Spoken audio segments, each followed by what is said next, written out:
ഇന്ന് രാവിലെ മുതൽ നമ്മൾ കാണുന്ന വാർത്തകൾ അങ്ങേയറ്റം ഹൃദയം കരച്ചിൽ വരുത്തുന്ന ഹൃദയം പൊട്ടിക്കുന്ന ദൃശ്യങ്ങൾ നമ്മൾ കാണുകയാണ്. വാർത്തകൾ നമ്മൾ കാണുകയാണ്. എസ്കെൻ നോക്കൂ, എസ്കെൻ ഇന്ന് രാവിലെ ഉരുൾപൊട്ടലിലെ വാർത്ത വന്ന് ഇപ്പോൾ 4 മണിയാകാനാകുമ്പോഴേക്കും മരണം 89ലേക്ക് കുതിച്ചുയരുകയാണെന്ന് പറഞ്ഞാൽ ഇത് അസാധ്യമായ എന്ന് പറഞ്ഞാൽ അതിഭീകരമായ അടുത്ത കാലത്ത് കേരളം കാണാത്ത തരത്തിലുള്ള വലിയ ദുരന്തത്തിൻ്റെ സൂചനകൾ തന്നെയാണ്. എസ്കെൻ, ഞാൻ സൂചന എന്ന് പറയാൻ കാരണം ഇപ്പോഴും ആ ദുരന്തത്തിൻ്റെ വ്യാപ്തി ഈ 89 എന്ന് പറയുന്നത് ചൂരൽമല മേഖലകൾ ഉൾപ്പെട്ട പ്രദേശമാണ്. ഈ ഉരുൾപൊട്ടൽ ഇമ്പാക്ട് മേഖലകൾ മാത്രമാണ്. അതായത് സെൻറ്റർ ഓഫ് ട്രാജഡി എന്ന് പറയാവുന്ന മുണ്ടക്കയിലേക്ക് ഇനിയും നമ്മുടെ രക്ഷാകരങ്ങൾ അങ്ങോട്ടേക്ക് പൂർണ്ണാർത്ഥത്തിൽ എത്താൻ പോകുന്നതേ ഉള്ളൂ. കൂടുതൽ സേനാ വിഭാഗങ്ങൾ അങ്ങോട്ടേക്ക് പോകാൻ പോകുന്നതേ ഉള്ളൂ. തിരുവനന്തപുരത്ത് നടക്കം കൂടുതൽ സേനാ വിഭാഗങ്ങൾ, കൂടുതൽ റെജിമെൻറ്റുകൾ അങ്ങോട്ടേക്ക് പോകുന്നു. എസ്കെൻ, തിരുവനന്തപുരം പാങ്ങോട് നടക്കം വ്യോമമാർഗവും റോഡ് മാർഗവും അങ്ങോട്ടേക്ക് എത്താൻ നീക്കങ്ങൾ നടത്തുകയാണ്. എസ്കെൻ, മേപ്പാടി പ്രാഥമികാരോഗ്യ കേന്ദ്രത്തിൽ 48 മൃതദേഹങ്ങൾ, വൈത്തിരിയിൽ ഒരാൾ, വിംസിൽ 9, നിലമ്പൂരിൽ 31 പേർ. നിലമ്പൂർ ചാലിയാർ പുഴയിൽ ഒഴുകി വരുന്ന മൃതദേഹങ്ങൾ പലതും അങ്ങേയറ്റം വല്ലാത്ത സങ്കടാവസ്ഥയിലുള്ള മൃതദേഹങ്ങളാണ്. തലയില്ലാത്തൊരു മൃതദേഹം ഒഴുകി വരുന്ന കാര്യം നേരത്തെ പറഞ്ഞിരുന്നു. തലയും കാലുകളും ഇല്ലാത്ത നെഞ്ചുഭാഗം മാത്രമുള്ള ഒരു മൃതദേഹം കണ്ടു. 2 കാലുകൾ മാത്രം കിട്ടി. അങ്ങനെ ചിഹ്നഭിന്നമാകുന്ന രീതിയിൽ അങ്ങേയറ്റം സങ്കടകരമായ വേദനാജനകമായ ദൃശ്യങ്ങൾ ആ ഭാഗത്ത് നിന്ന് കാണുകയാണ്. ഇവിടെ നിലമ്പൂർ ചാലിയാറെന്ന് ഒഴുകി വരുന്ന മൃതദേഹങ്ങൾ ഒരുപക്ഷെ മുണ്ടക്കൈ മേഖലയിൽ നിന്നുള്ളതാണ് എന്ന ചില കൃത്യമായ സൂചനകൾ വരുന്നുണ്ട്. അങ്ങനെയാണെങ്കിൽ ഈ മുണ്ടക്കൈയിലെ ഈ പറയുന്ന അപകടം അങ്ങേയറ്റത്തെ അസാധ്യമായ അതിഭീകരമായ ഇമ്പാക്റ്റ് ഉണ്ടായ അപകടമാണ് എന്ന കാര്യത്തിൽ ഒരു തർക്കവുമില്ല. കര നാവിക സേനകൾ ദുരന്തഭൂമിയിലേക്ക് എത്തുകയാണ്. മേപ്പാടി MCH, വൈത്തിരി താലൂക്ക് ആശുപത്രി, വിംസ് ആശുപത്രി അടക്കം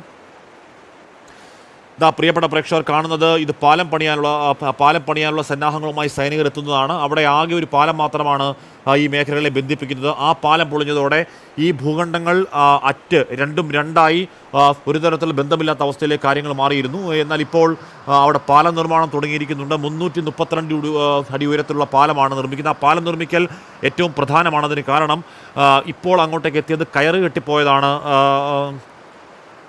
നമ്മുടെ ഫയർഫോഴ്സും ശ്രീകാന്ത് ചേർന്നുണ്ട്. ശ്രീകാന്ത്, ഈ പാല നിർമ്മാണം അത്യന്താപേക്ഷിതമാണ്.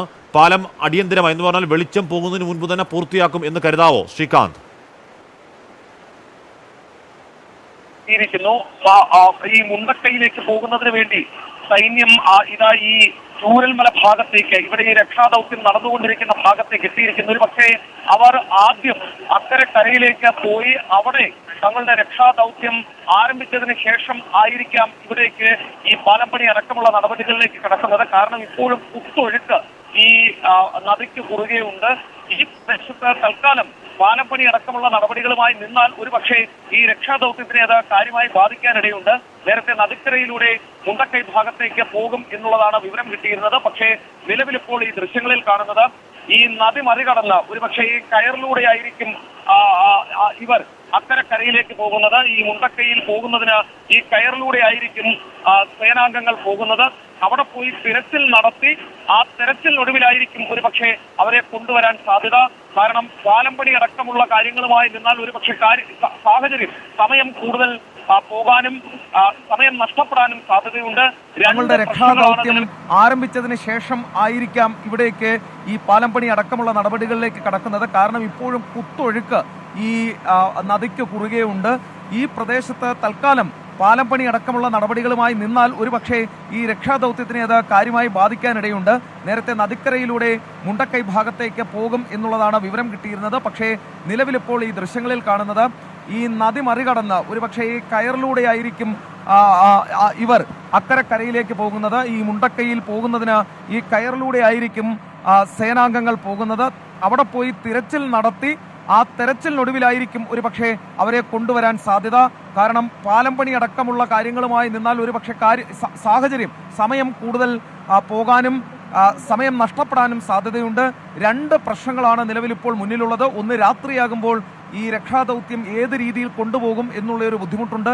2, മഴ പെയ്യുകയോ മറ്റോ ചെയ്താൽ മുകളിൽ ഇനി വീണ്ടും ഉരുൾപൊട്ടലുണ്ടായാൽ ഈ രക്ഷാദൗത്യം കാര്യക്ഷമമായി കൊണ്ടുപോകാൻ സാധിച്ചെന്നും വരില്ല. പക്ഷേ അതിനാൽ തന്നെ ഒരു പക്ഷേ ഒരുപാട് പേർ പരിക്കേറ്റ് കിടക്കുന്നുണ്ട്.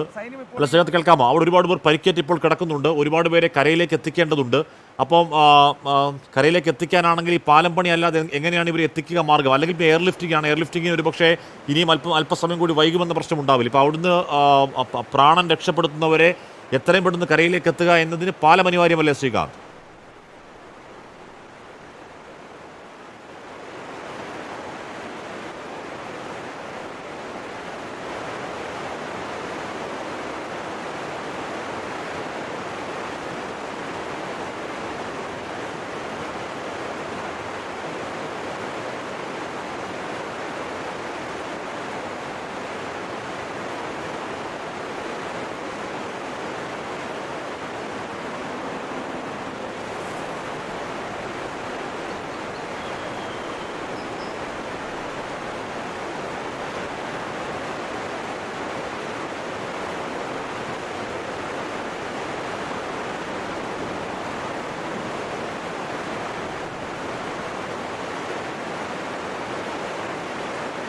എസ്കെൻ നിലവിലിപ്പോൾ ചെയ്യുന്നത് ഈ ദൃശ്യങ്ങളിൽ ഒന്നുകൂടി നമ്മുടെ രാഹുൽ വി എസ് ക്യാമറ ചലിപ്പിക്കുന്നത് രാഹുൽ വി എസ് ആണ്. രാഹുൽ വി എസ് കാണിച്ചു തരും. നിലവിലിപ്പോൾ ചെയ്യുന്നത് വളരെ വേഗത്തിൽ തന്നെയാണ്. രണ്ടറ്റത്ത് ഈ രണ്ട് കരകളിലായി കയറുകൾ തമ്മിൽ ബന്ധിച്ച് അതിലൂടെ ആളുകളെ തൂക്കി ഇക്കരെ കരയിലേക്ക് കൊണ്ടുവരുന്നതാണ് ഈ ദൃശ്യങ്ങളിൽ കാണുന്നത്. വളരെ വേഗതയിലാണ് അവർ ആ നടപടികൾ ചെയ്തുകൊണ്ടിരിക്കുന്നത്. ആ ദൃശ്യം ഒന്നുകൂടി നമ്മുടെ പ്രേക്ഷകർക്ക് കാണാം. അത് ആ കാലതാമസം നേരിടുന്നതല്ല, അത് ഏതെങ്കിലും തരത്തിൽ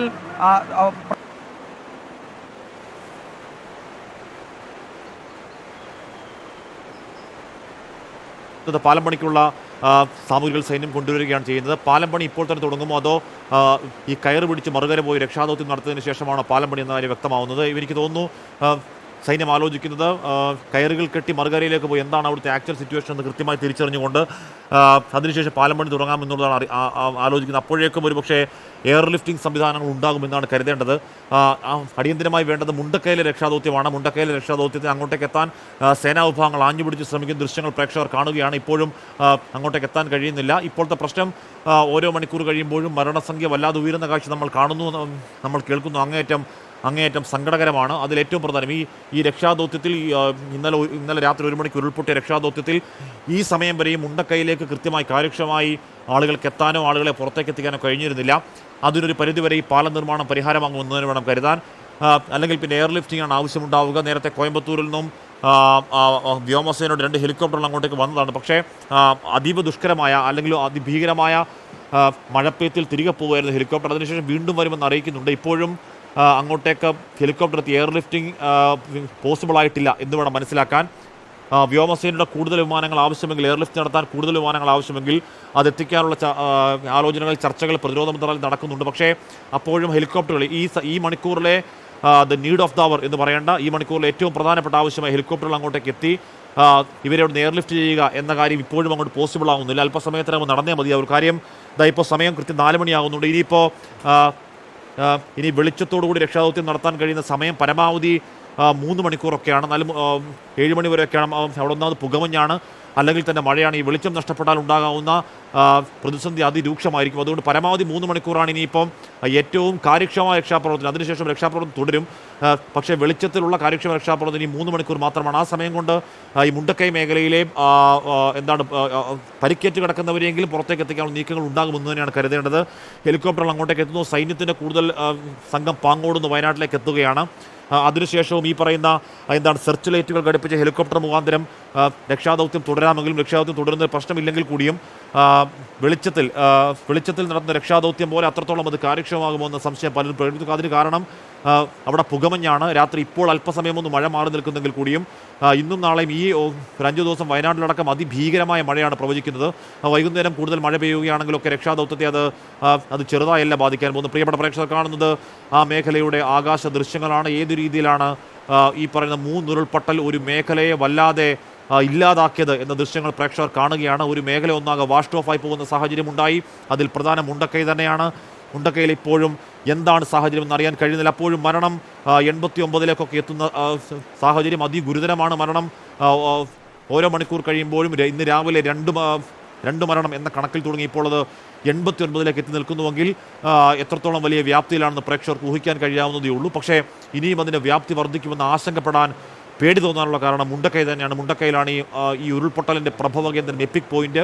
അവിടെ നിന്ന് 50ഓളം വീടുകൾ, അവിടെ 100-400 കുടുംബങ്ങൾ താമസിക്കുന്ന മേഖലയാണെന്ന് പറയപ്പെടുന്നുണ്ട്. 50ഓളം വീടുകൾ അങ്ങനെ വാഷ്ഡ് ഓഫ് ആയി പോയെന്ന് പറയുന്നുണ്ട്.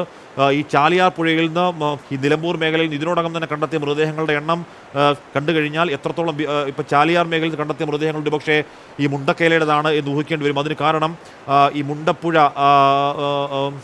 മുണ്ടപ്പുഴ ചേരുന്നത് ചാലിയാറിലേക്കാണ്. അതുകൊണ്ട് തന്നെ അവിടെ നിന്ന് ഒഴുകി വരുന്ന ചാലിയാറിലേക്ക് ഒഴുകുന്ന മുണ്ടക്കൈയിലാണെന്ന് വിലയിരുത്തണം. ചാലിയാറിൽ അത്ര മൃതദേഹങ്ങൾ കണ്ടെടുക്കുന്നുണ്ടെങ്കിൽ എന്താകും മുണ്ടക്കൈയുടെ അവസ്ഥ എന്ന് ഓർക്കാൻ തന്നെ പേടിയാകുന്നുവെന്ന് അവിടെ നിന്ന് വിളിച്ച ഒരാൾ പറയുന്നുണ്ടായിരുന്നു. 70 പേരെ അവിടെ നിന്ന് തന്നെ കാണാനില്ല, അവരെവിടെയാണെന്ന് അറിയില്ലെന്ന് പറയുന്നു. ഇപ്പം നമുക്ക് ആ മേഖലയിൽ കാണാനില്ല എന്ന് പറയുന്ന ബഹുഭൂരിപക്ഷം ആളുകളും ഈ മുണ്ടക്കൈ മേഖലയിലുള്ളവരാണ്. അവരെ കണ്ടെത്തുക അതിപ്രധാനമാണ്.